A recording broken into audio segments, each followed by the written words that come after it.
My first will be Ed Gein. Look at him. Look at that pop collar. Who's not gonna love that guy?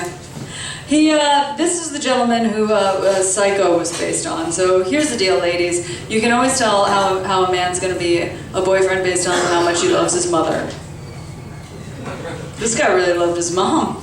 Who wouldn't want to keep the corpse of their mom in their home for, like, forever? That's love, I think. When they like went through his house, this is what they found. This is so exciting. This is gonna sound just like the 12 Days of Christmas. Get ready for it. 9 masks of human skin. No, nine masks of human skin. Bowls made from human skulls. Human skin covering several chair seats. 9 vulva in a shoebox. I don't even like, what do you do with those extra shoeboxes?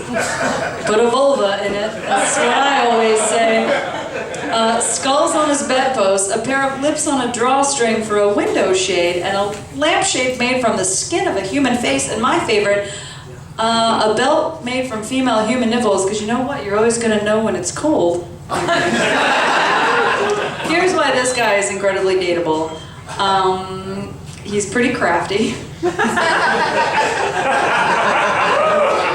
And obviously he goes green. Look at all that recycling. You guys? Right? You fucking liberals. Oh, look, there we've already touched on the D to the A to the H to the M. Which he's next. Jeffrey Dahmer. Okay, so here's what they found in his apartment. By the way, it's time to get a bigger apartment. Because can I tell you guys that I can barely fit like the 3 pieces of furniture that are in my current apartment? So I couldn't fit 4 severed heads, 7 skulls, some of them painted, some of them bleached. 2 human hearts, an entire torso, a bag of human organs, and in his freezer they found another torso and a bag of human organs, and then flesh kind of stuck to the ice at the bottom, because who's got time to clean out that freezer, honestly? So he loves to cook. Right, ladies? It's hard to find a man that cooks. Right? And he doesn't waste anything, right? Because like a lot of people are like, I hate leftovers. Not this guy. He's, you know, and he's not afraid to try new things. You know how you go out to eat and your guy's like, I'm gonna get the same thing I get every time. Jeffrey Dahmer's like, I'm gonna eat a torso. That guy is adventurous, right? Also, found in the apartment, Polaroids, so he's kind of vintage and fun, Polaroids. And his victims were posed in various complicated positions, so he's an artist, okay? And he likes yoga, I think. Provided that the yoga positions involve, like, no head. Okay? I'm not sure which one that was. Oh, look at this guy, John Wayne Gacy, a.k.a. the Killer Clown. Not from outer space, that was a different. Okay, he buried 26 of his victims in the crawl space of his home, which means he really knows how to organize. Okay. He keeps a tidy home, I think, right? And like, how adorable is a crawl space? Who's got a crawl space anymore? Like Harry Potter and this guy. So, snatch him up.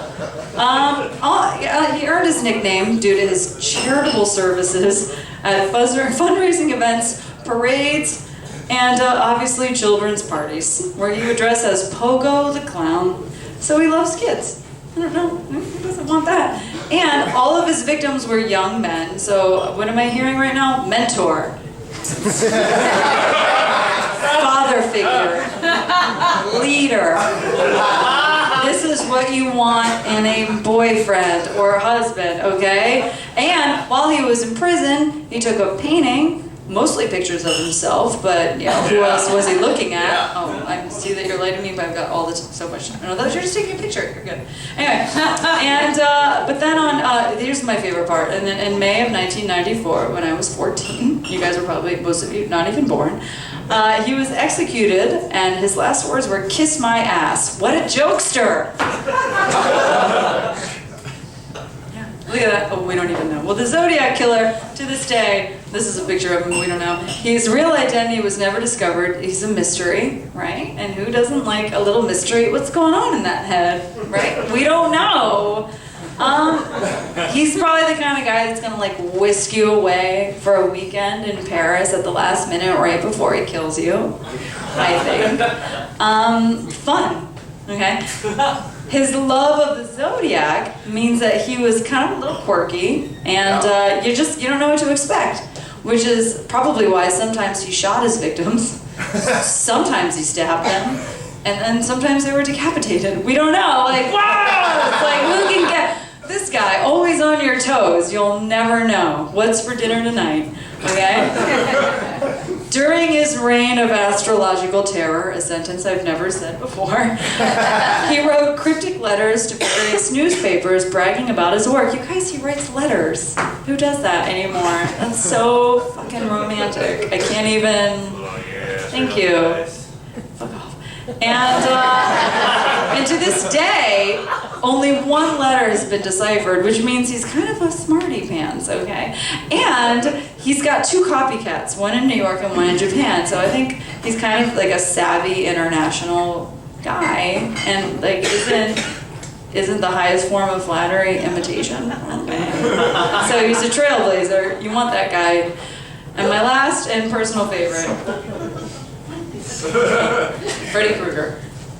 He's a delightful serial killer. Okay, he's the man of your dreams, literally, I think, right? Look at him. He loves kids, you guys. And based on that sweater, topical, loves Christmas. Fucking loves Christmas. Okay? And he also, I guess, loves 1940s detective movies.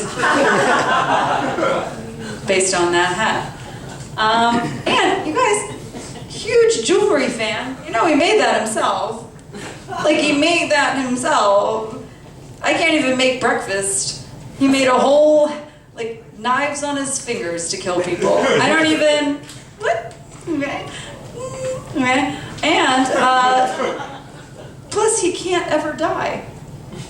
So I think this will be the longest relationship, thank you, that you've ever been in. And as a personal aside, when I was 12 years old, and then I'll get off this stage, I will tell you this is a true story.